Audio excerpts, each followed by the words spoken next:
Yo, what is going on, guys? Flashverse here, and welcome back to another video on my channel. Now, today was supposed to be my review for Batwoman's finale, and I was meant to do the Supergirl's finale review the day after, but I was really excited for Stargirl. And you guys know, if you've watched my Flash videos and stuff like that, you guys know how excited I was for this show. So, I just wanted to get this review out of the way, and I wanted to give you guys my thoughts on Stargirl. And oh boy, let's just say it did not disappoint at all. So today's video will be my review for the pilot episode for Stargirl Season 1, Episode 1, titled Stargirl. Before I do the review and breakdown, however, you guys don't forget to drop a like on the video and subscribe to the channel, so you are aware of more Arrowverse content coming your way. And by the time I'm recording this video, I'm on 996 subscribers currently. So probably by the time I edit it or even upload this video, I would have probably hit 1K by then, which even sounds crazy just thinking about it. And I will have that thank you video coming on Thursday. I just need to get the Stargirl, Supergirl and Batwoman reviews out of the way.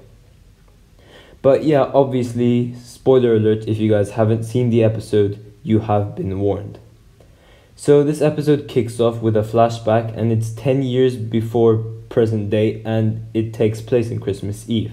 Now, we have Pat Dugan heading to the JSA hideout, which is being attacked by the Injustice Society, and the shot of this was just so good. Now we know that is the case because Stargirl is probably the most high budget TV show out of all of the DC shows we have, and you could really tell the difference when you watch this show compared to those of the Flash. You can tell this budget is on a whole new level. But in the Injustice Society, we have Icicle, Salmon Grundy, Sportsmaster, Brainwave, Tigress and the Wizard, and we just see them wreck the JSA hideout. Now, there are tons of Justice Society of America members, but ones we see in this episode are Wildcat, Dr. Midnight, Hourman, and Starman. And we do also see the helmet of Jay Garrick as well, which is sick. And I would just love to see the pre-Justice Society of America standalone episode in the new future, because in the near future, sorry. So we just see these characters again, because I think that they're such interesting characters that we should definitely explore. But we see those JSA members die from the ISA, and we have such a sick shot between Starman versus Brainwave. All the visual effects and stuff were just stunning, but Starman does eventually get killed by Icicle, and as he dies, he gives the cosmic staff to Pat, and he says give it to the next hero. But we do then have this transition to Courtney as a child, and she waits for her father to come during Christmas Eve, but no, he doesn't come, and we have Courtney's mother even having a troubling time, as she knew that her father wasn't coming. Now we do have Courtney and her mother packing up in present day, as they will be moving from LA to Blue Valley. And we do see that Courtney is disturbed with this move, and that she doesn't want to move to Blue Valley at all. Now we do then have them arrive at their new massive house, and the helpers were about to expose the cosmic staff, because they dropped the box, but Pat takes care of all of that. And at this point, Courtney and Pat's relationship just isn't the greatest. Courtney just literally full on hates Pat at this point. But we do see Pat Dugan in the basement, and he has all this intel on the ISA members, which is interesting and will obviously play a massive role going forward. But since Courtney is a teenager, it only makes sense if she has school, so we have Pat drive Courtney on the way to school, and Pat does also give her this talk about moving. Obviously Courtney just can't bear the sight of this man, and she just stays silent. She said, "Pat, I'm on the phone." And we do see this relationship progress in this episode. Now Courtney is in school, and she tries to fit in with people, but she remains a loner with no friends for the time being. And even like lunchtime, we do have Courtney sit down with like those like loner squads, as they referred it to. Now, on IMDb, those loners, their character names are unknown, so I have no idea who they are just yet, but we will probably, see them in the future again, and probably these will be the people who will be part of the new JSA. I don't know. Now, we do see these bullies come in and like they harass one of the girls, and we do actually have Courtney stand up to the person getting bullied, which was nice. Now, one of the bullies does have a massive reveal, which I wasn't expecting, but I'll get to that later on.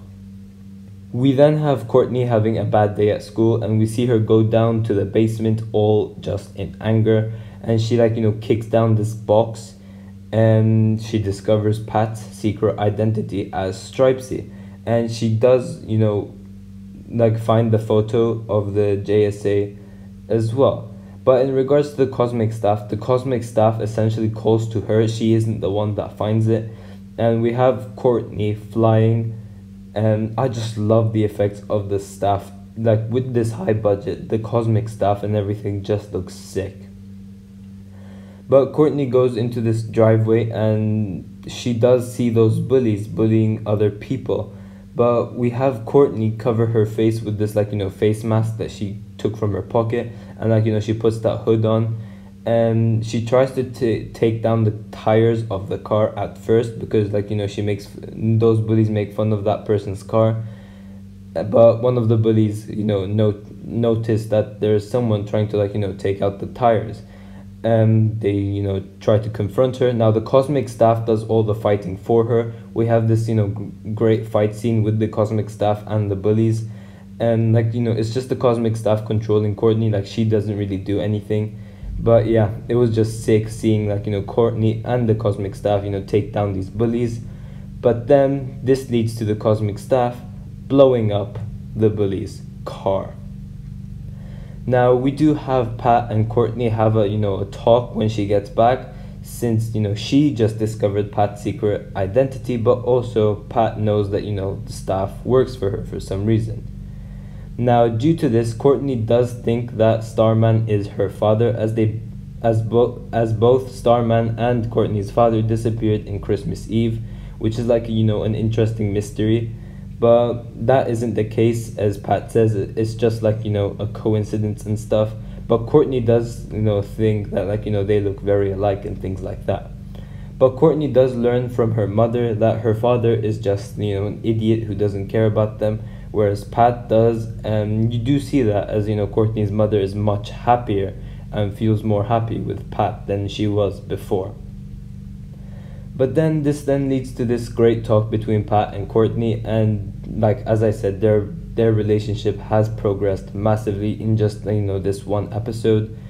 But we have Pat talk about his history with Starman, and how they met at 15, and how Pat became a member of the JSA as Starman's sidekick. And Courtney was questioning why isn't Pat in this photo then, and that is because obviously Pat took the photo of the JSA. But we then head to the bully talking to his father, and it was just such a scary setting. But the father is overly curious about that person who blew up the car, because he heard about a staff. But we find out that the father is Brainwave, which is why he was so intrigued to find out what happened with this person blowing up the car. And we know Brainwave is part of the Injustice Society, so yeah, Courtney is going to be in some massive trouble. But he does then contact this man called Jordan, and he's in this grave place, and we find out that Jordan is actually Icicle, as he says, I've killed Starman, it's impossible that he's still alive.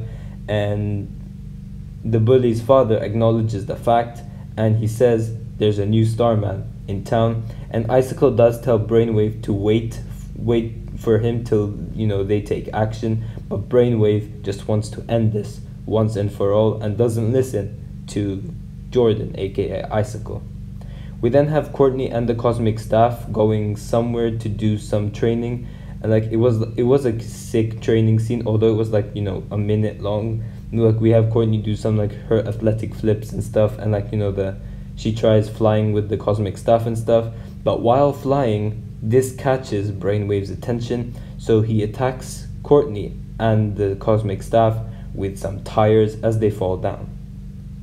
Now, the fight sequence between Brainwave and Stargirl was just awesome, and we could just, you know, see the staff literally like doing all the work for her, but it was just still such a sick fight. And like, you know, Brainwave using his powers to like, you know, get answers from Courtney, all of that was just very, very great stuff. But the episode ends with Courtney encountering Stripe, and we find out that that is actually Pat Dugan's new armor, which just looks sick. I love the design of that Stripe as well. But yeah, Pat isn't too happy about Courtney going out and using the staff, and the fact that, you know, she just attracted some dangerous villains that Pat knows about is pretty much the reason why. This is where the episode ends. Overall, I love this show. You guys, you should see it. It is a must-watch show. It is one of the best DC TV shows ever. I cannot wait to see what's next. The effects of this show are just beyond stunning, and for the premiere, I will give it a 9.8 out of 10. As I said, this show is one of the best DC TV shows ever, and easily third place on my list after Arrow and The Flash. Like, think about it.